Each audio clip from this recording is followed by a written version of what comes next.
Heya Cryptozens, welcome back to the Crypto Overnighter. My name is Nikodemus and we do crypto news analysis nightly at 10 p.m. And keep in mind, none of this should be considered financial advice. And it's Monday, February 6th, 2023. And I want to make sure to get things started off with a story that's quite serious. I don't know if you've heard, but Turkey and Syria were hit with a pair of powerful earthquakes, multiple aftershocks. The death toll at the time of writing is about 2,100 people. Even so, organizations and nations around the world are already offering aid while rescue efforts get ramped up. And the crypto community as well. On a global level, crypto enthusiasts are donating in the currency of their choice, digital assets. And these exchanges have gotten involved too. Binance, Gate.io, Bitfinex, they've already pledged to send support. BitGet has pledged 1 million Turkish lira. Wobi has promised 2 million. And we've seen this before, especially in the early days of Putin's invasion of Ukraine. Crypto communities around the world answered the call, donating millions of dollars in currency. But we know some things now. And one of the things that we do know is that it's harder to deal with crypto donations than fiat donations. One of the things that we know, it's harder to deal with crypto donations than it is for fiat donations. And some of these places, crypto has no legal status at all. This complicates dealing with donations in crypto. And so a petition has been started.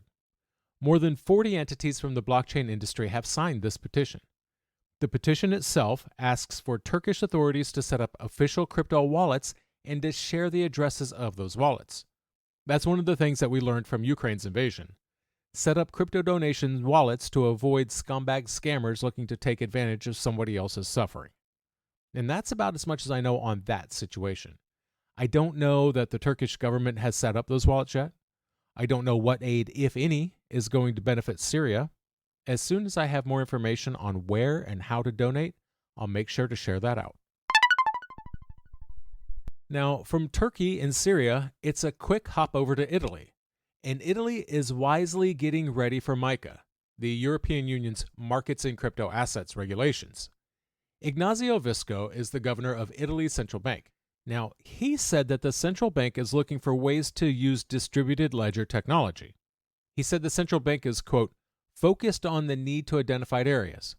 Now, because he recognizes, and the central bank recognizes, that DLT brings benefits important to a nation, things like cheaper cross-border transactions and increased efficiencies.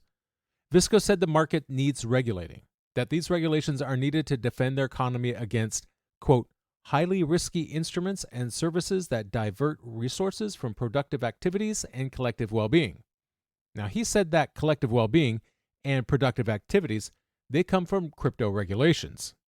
He said that the market needs regulations similar to what's already enforced in the TradFi sector. Visco said that Italy was working with partners at the European and global levels to start work on a framework of standards. Also involved is the Italian securities market regulator Consob.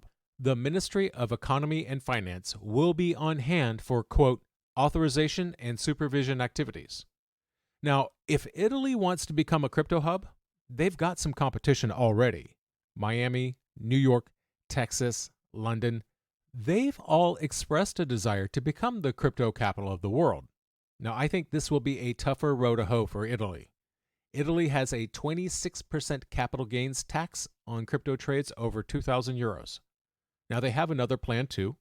If you want, you can get a discount and be taxed at 14% if you declare your holdings ahead of time.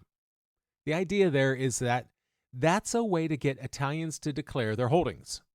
Now, Visco estimates around 2% of Italian households are holding crypto, though he said that those holdings were mostly of modest amounts.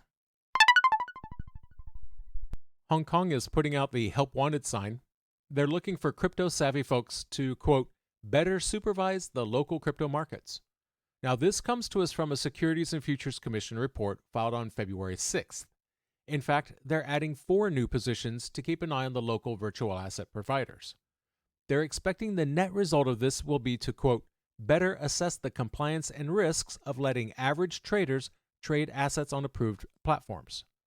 They said, quote, This is in response to an increasing number of operators who have expressed interest in carrying on virtual asset activities, such as trading platforms and the management of virtual asset funds. And like I said before, this is to keep an eye on the safety of retail investors, because this is new.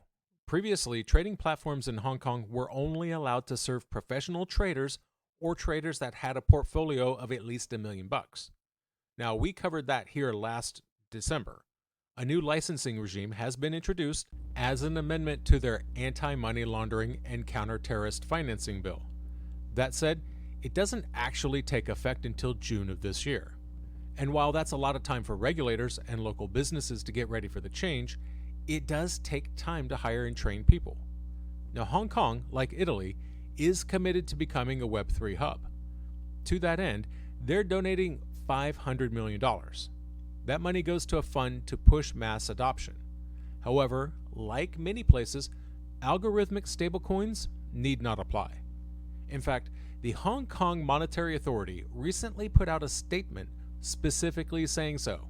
Now, they do have plans for stablecoins, and right now those plans say that stablecoins must be backed fully by fiat currency. Existing businesses that want to continue doing business in Hong Kong, they need to be licensed as a virtual assets service provider, and that needs to be done by March 1st. Participants will get a 12-month adjustment period, but frankly, that's not a lot of time when you think about what's going on.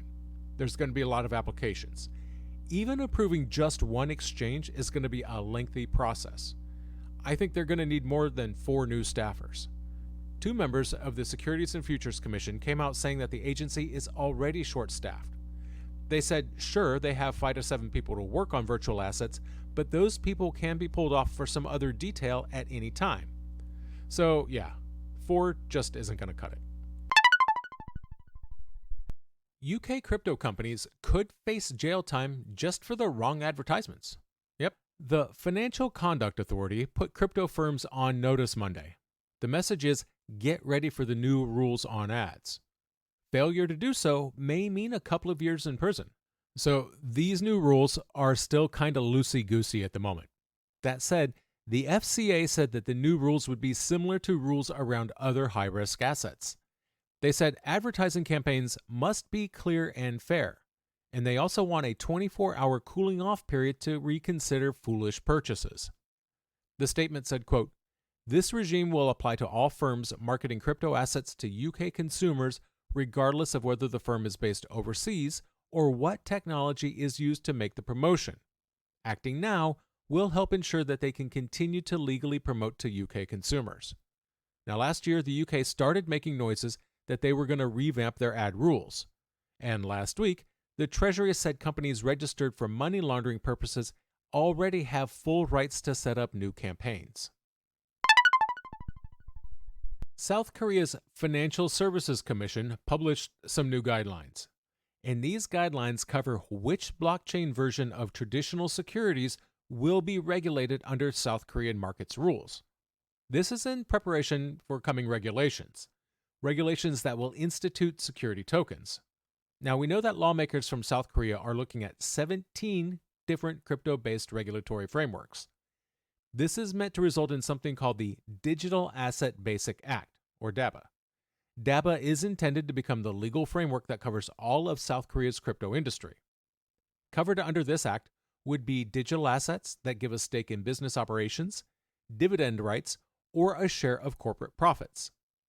South Korea's Capital Markets Act allows for the digitalization of securities, and only for certain ones. Reportedly, stable coins will not be included. They won't be considered securities, which makes sense. I mean, theoretically, they're just cash, right? Cash provides security, but cash is not a security. Now, some assets will not qualify as securities, which is a good thing.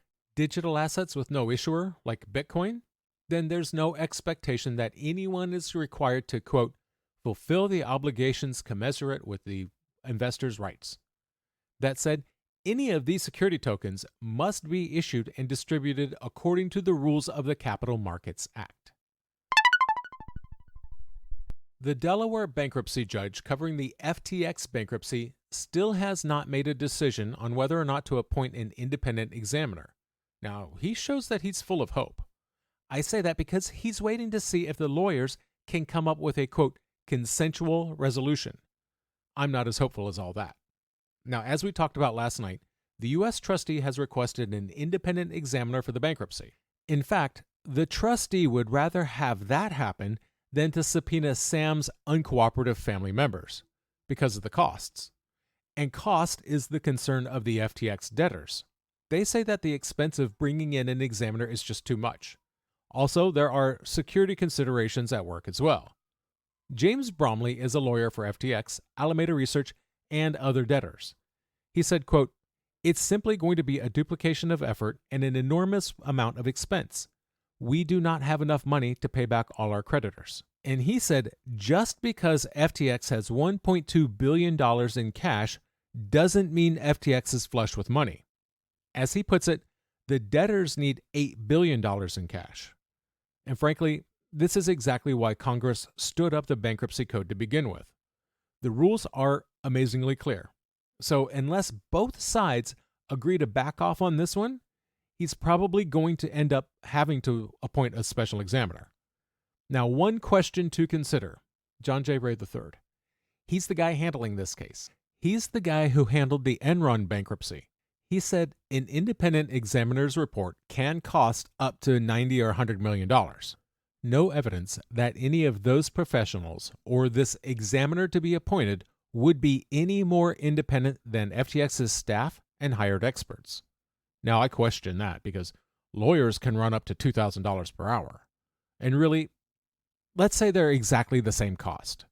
After seeing the work that Shobha Pillai did as the independent examiner in the Celsius bankruptcy, I'd like to see what they turn up.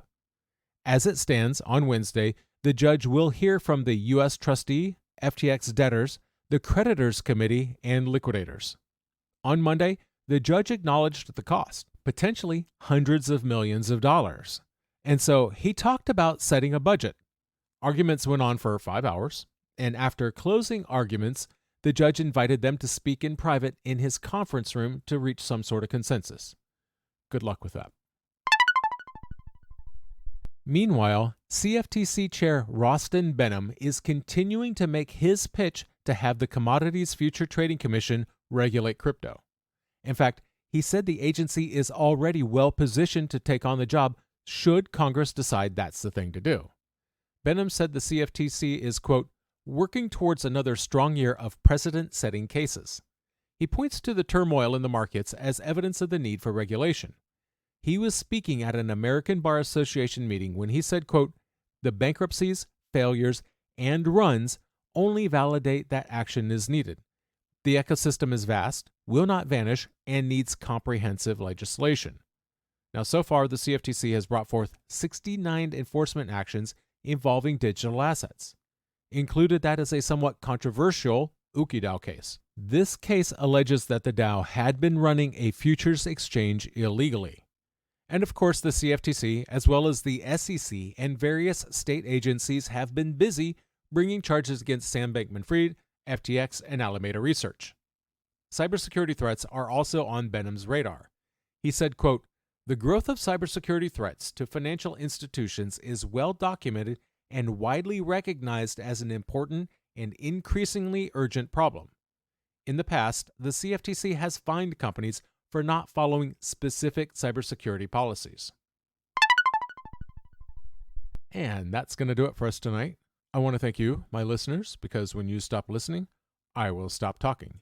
If you liked tonight's show, then please like, follow, subscribe. Something to let other people know that this show is worth listening to. And in the meantime, I'll see you tomorrow night.